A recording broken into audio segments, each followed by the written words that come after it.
देवाचे गाणे लावा.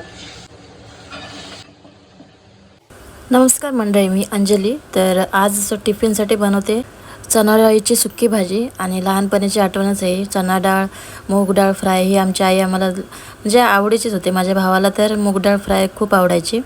आणि जसं वय वाढतं तसं सवयी आपल्या कशा बदलतच राहतात. पण कसं आईच्या हातचं ते आईच्या हातचं.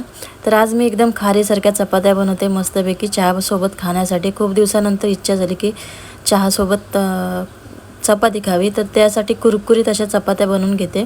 चपाती लाटून घेतली, त्याच्यानंतर त्याला तेल लावलं, पीठ लावलं आणि आपण जशा चौकोनी घड्या घालतो ना तशा घड्या घालून घेतल्या आणि त्याच्यानंतर लाटून घ्यायची. आणि अशी खरपूस अशी तेल लावून मस्तपैकी कुरकुरीत अशी करून घ्यायची. छान लागते. त्याच्यानंतर टिफिनसाठी चपात्या बनवत होती मुला. सगळं चपाती भाजी वगैरे चहा वगैरे सगळं झालं, तयारी वगैरे झाली.